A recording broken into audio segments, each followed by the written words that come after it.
Boa tarde, olá pessoal, aqui quem fala é o engenheiro agrônomo André Futman do canal Plantas Sem Mistério e do blog Orquídea Sem Mistério. Bom gente, e agora o assunto aqui será sobre alporquia. Vamos aprender como fazer agora, vamos lá?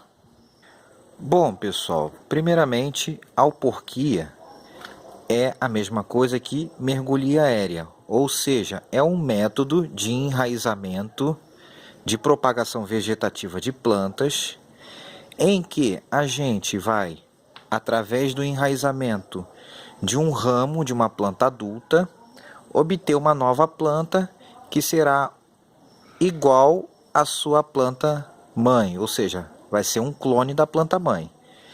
Esse método é um método utilizado muitas vezes quando a gente encontra uma planta de difícil enraizamento pelo método da estaquia, que é o mais utilizado e mais fácil de executar. Porém, não só para plantas de difícil enraizamento, mas a gente também pode usá-lo na intenção de obter plantas adultas num menor espaço de tempo. E esse método é muito interessante quando a gente pensa em cultivo de frutíferas em vaso, devido à facilidade que a gente tem de obter uma planta já adulta pronta para ir para um vaso, certo? E o método consiste basicamente de que a gente seleciona um ramo da planta do tamanho que a gente quer, de uma espessura com mais ou menos, dependendo da espécie, varia em torno de meio centímetro até uns 2 a 3 a 4 centímetros de espessura.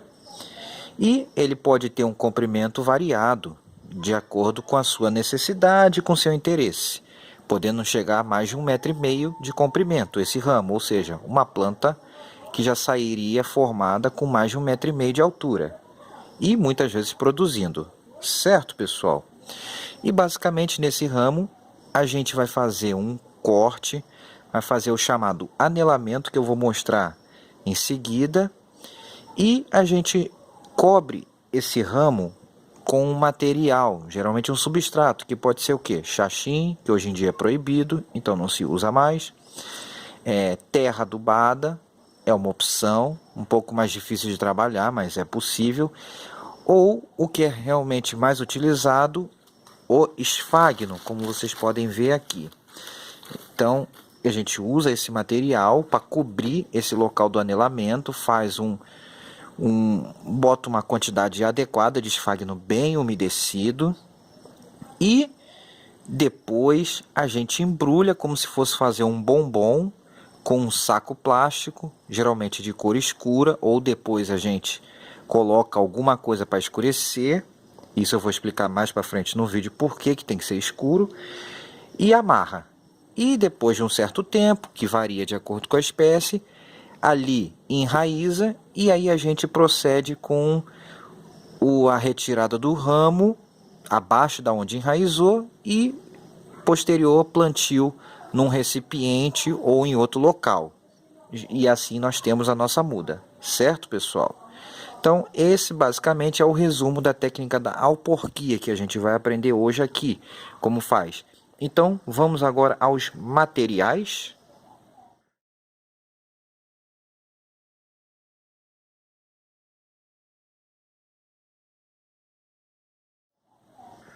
Bom, pessoal, materiais para se fazer uma alporquia basicamente é o que? Primeiramente, precisamos de um instrumento de corte. Pode ser um canivete, com uma faca com uma lâmina bem afiada ou uma faca de lâmina bem afiada. Não use facas de serra ou canivete de xertia, ou existe uma ferramenta própria também para se fazer o anelamento da casca da árvore. Tesoura, para a gente cortar a amarração e os plásticos. Fitilho, que a gente vai usar para fazer a amarração. Plástico, que no caso aqui eu estou usando plástico preto, mas poderia ser um plástico transparente. E depois eu poderia cobrir com plástico preto ou papel laminado. O esfagno, que será o substrato. E eu vou usar aqui também um enraizador, que no caso eu vou explicar daqui a pouco que enraizador é esse. E aqui algodão também, que eu vou explicar também para que eu vou usar esse algodão. Joia, pessoal? Então, vamos ao que interessa. Vamos, de fato, começar a alporquia. Vou levar esse material até a planta em que eu vou fazer a alporquia e mostro para vocês. Aguentem aí. Pronto, pessoal. Já estou aqui, o material já está aqui. Já botei o esfagno no balde com água para umedecer.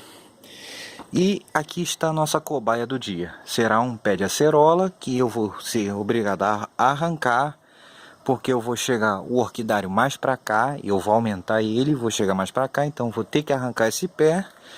Mas eu não quero me desfazer dessa planta, então eu já vou começar a preparar umas alporquias para fazer o seu cultivo em vaso, mas lá no fundo do quintal. Joia?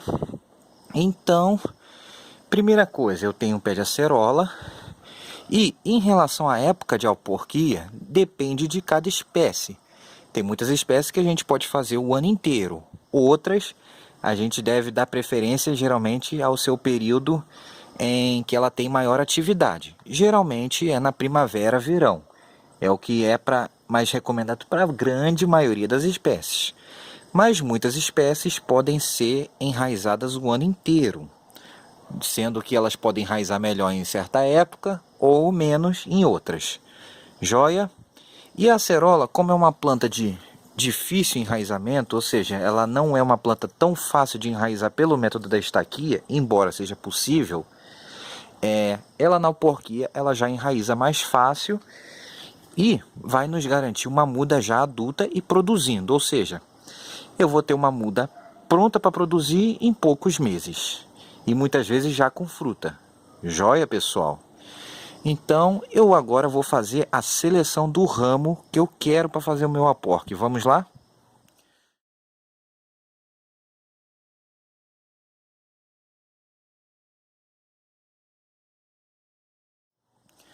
Pronto, pessoal. Já escolhi o meu ramo e quando a gente vai escolher um ramo, o que é muito importante é o seguinte: primeiro, a posição desse ramo, né?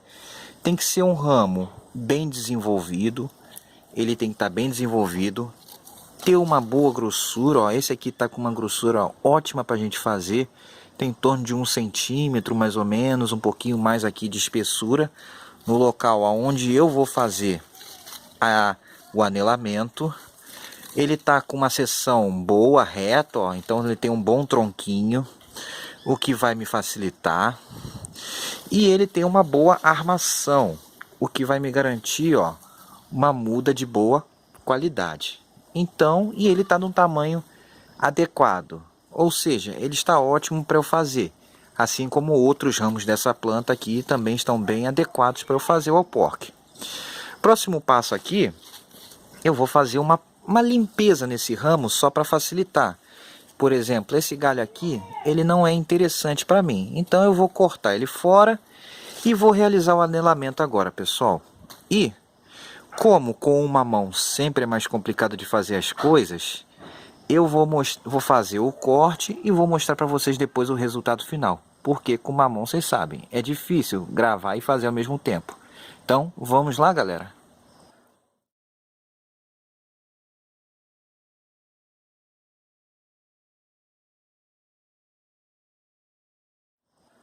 Pronto, galera. Então, o que eu vou fazer aqui agora?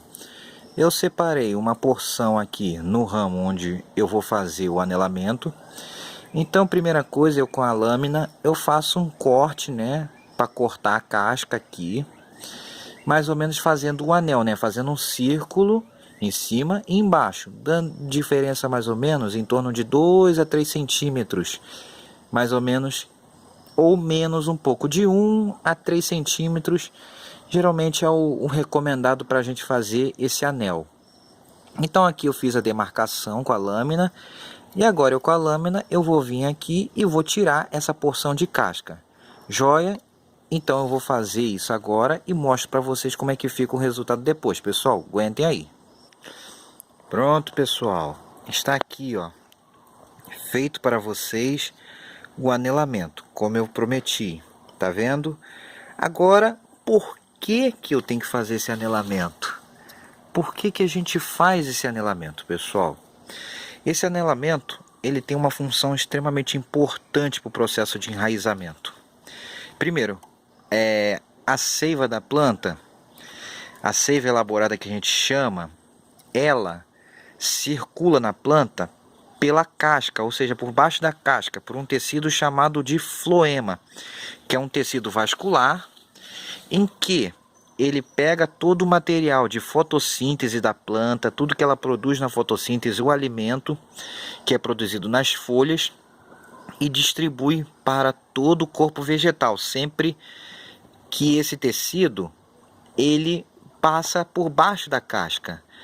Então, quando a gente corta essa casca fora, a gente está tirando e interrompendo esse fluxo de seiva elaborada para as partes baixas da planta. Ou seja, tudo que esse ramo aqui vai produzir de alimento na fotossíntese não vai chegar até a parte de baixo da planta, ou seja, não vai para as raízes, não vai para o tronco e para os outros ramos. Então, o que acontece?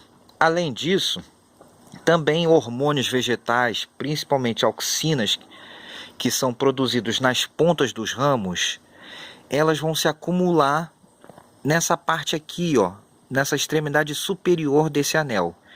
E se acumulando, isso aqui vai começar a dar uma inchada, uma entumecida que a gente fala. E esses hormônios, principalmente essas auxinas, elas vão induzir, elas induzem, estimulam o enraizamento, elas são importantíssimas para o enraizamento. Então, com o substrato, com tudo bonitinho aqui, você vai criar um ambiente propício para isso aqui começar a enraizar. E ela vai sentir essa necessidade de enraizar porque ela precisa buscar água e nutrientes. Ela sente essa necessidade. Porque uma vez que você cortou a alimentação para baixo, ela vai pensar que vai morrer. E para ela não morrer, ela vai emitir raízes no intuito de continuar a sua vida e seguir seu rumo.